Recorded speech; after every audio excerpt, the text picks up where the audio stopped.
Hello students, मैं Mithilesh Gupta, associate professor political science, government college Karauli.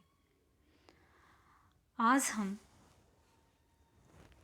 Manu के विचारों के अंतर्गत इस बात का अध्ययन करेंगे, क्या मनु राजा की निरंकुशता का प्रतिपादन करता है या मनु के द्वारा राजा की सत्ता पर क्या क्या नियंत्रण प्रतिपादित किए गए हैं। यहाँ हम देखते हैं मनुस्मृति में राजा की उत्पत्ति के दैवीय सिद्धांत का उल्लेख किया गया है और राजा के देवत्व की बात कही गई है कि राजा की उत्पत्ति विभिन्न देवताओं के सारभूत अंश को लेकर की गई है। इसलिए राजा की सामान्य नागरिक कोई भी उसकी आलोचना नहीं कर सकता। तो यहाँ राजा के देवत्व की कल्पना के कारण ये विचार उत्पन्न होता है, क्या मनु ने मनुस्मृति में राजा की निरंकुशता का प्रतिपादन किया है? किंतु ये गलत है। मनुस्मृति में राजा का सर्वोपरि कर्तव्य प्रजा का पालन, रक्षण और सुख संवर्धन माना है।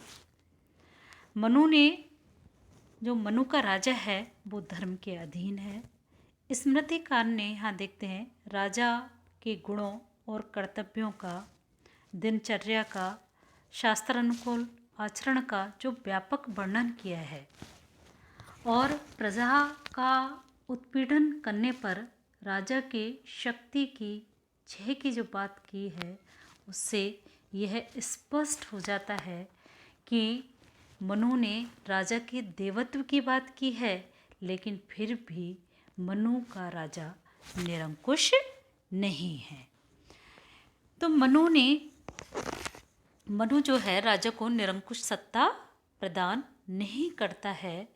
वह ईश्वर का प्रतिनिधि अवश्य है, लेकिन उसका प्रमुख जो कार्य है, प्रमुख कर्तव्य और धर्म जो है वो प्रजा का रक्षण, प्रजा का पालन और सुख संवर्धन माना है।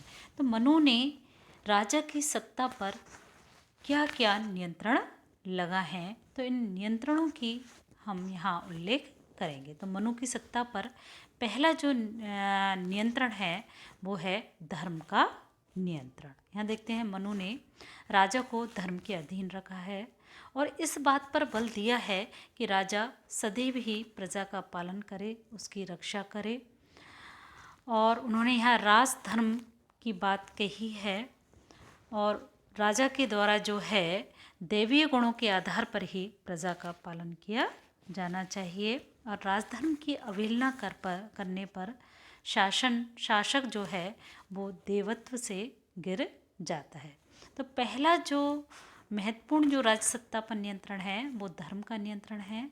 धर्म का पालन करना और धर्म के अधीन जो है वो राजा को रखा गया है। राजा का जो पैदा करने का जो कारण बताया गया है, वो राजा की उत्पत्ति का जो कारण है वो ही धर्म की स्थापना करना है।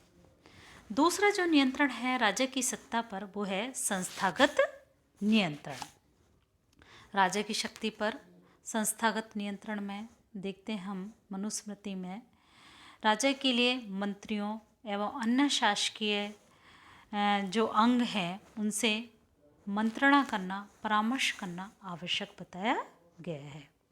उदाहरण के लिए दूसरे राज्यों में दूत भेजे गए दूतों के कार्यों का मूल्यांकन करने, उनके स्थान पर दूसरे दूतों की नियुक्ति आदि विषयों पर मंत्रियों से परामर्श करना जो है वो आवश्यक माना गया है। इसी प्रकार कराधान जो कर लगाते हैं उसके अंतर्गत शासक की शक्ति को नियमों के अधीन किया गया है और इन नियमों का उल्लंघन करने पर अनावश्यक रूप से कर लगाने और एकत्रित करने में राजा के विनाश की बात कही है। तो दूसरा जो महत्वपूर्ण नियंत्रण है वो है मंत्रियों का नियंत्रण, संस्थागत नियंत्रण। तीसरा जो नियंत्रण है राजा के लिए दंड विधान। यहाँ मनुस्मृति में देखते हैं राजा के लिए दंड का विधान किया गया है। राजा जो है विशिष्ट देव होते हुए भी प्रजाजन की भांति दंड का भागी है।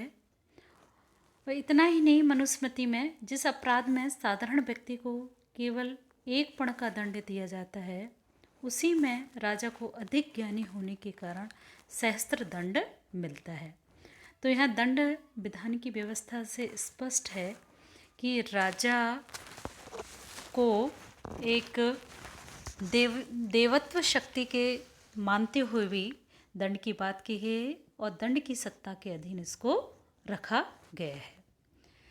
चौथा जो राजा की सत्ता पर नियंत्रण है वो हम देखते हैं कि राजा के व्यक्तिगत गुण, प्रशिक्षण और दिनचर्या का जिस प्रकार से मनुस्मृति में उल्लेख किया गया है, उससे स्पष्ट है कि जो मनु है राजा की निरंकुशता की बात नहीं करता है। मनुस्मृति में का राजा निरंकुश नहीं है। मनुस्मृति के अनुसार राजा को विद्वान, जितेंद्रिय, न्यायी, लोकप्रिय होना चाहिए और इस बात पर बल दिया गया है कि राजा को दुर्गुणों यानी कि काम, क्रोध, वासना आदि से पूर्णतः मुक्त रहना चाहिए और जिस प्रकार उसकी कठोर दिनचर्या निर्धारित की गई है, उससे स्पष्ट है कि मनु राजा की निरंकुशता का प्रतिपादन नहीं करता है।